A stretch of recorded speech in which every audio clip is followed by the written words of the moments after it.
ए पर्यंत न्याय दिहला ना गवर्नर डाकी आलोचना कले मुख्यमंत्री डाकिक आलोचना कले कौन आलोचना कले से कथा लोकलोचन को आसला नहीं न्याय मिलला नहीं बरं ट्रांसफर करदे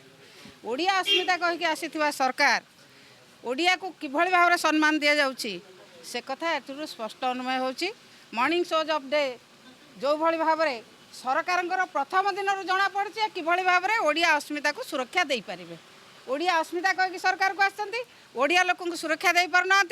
ये सबको जो भली भाव माड़ंबरा है अपमानित कराला ताकू एपर्यंत न्याय देला नहीं बरं काली आईन मंत्री स्टेटमेंट देइचंती कलेक्टर इनक्वारी करेंगे कौटी फौजदारी मामला कलेक्टर इनक्वारी कौ दिन कले एसपी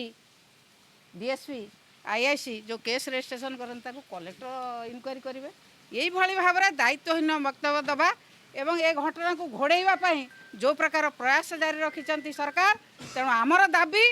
मुख्यमंत्री स्टेटमेंट दिंतु कि प्रकार न्याय देइचंती को कि प्रकार न्याय देइचंती ओडिया अस्मिता को किभली भाव में सुरक्षा दौरान मैडम आज कौन दाबी मुख्यमंत्री स्टेटमेंट दिंतु उत्तर रखु कि प्रकार सुरक्षा देइचंती को ओडिया अस्मिता को किभली भाव में सुरक्षा देइचंती मुख्यमंत्री गृह विवृत्ति रखु।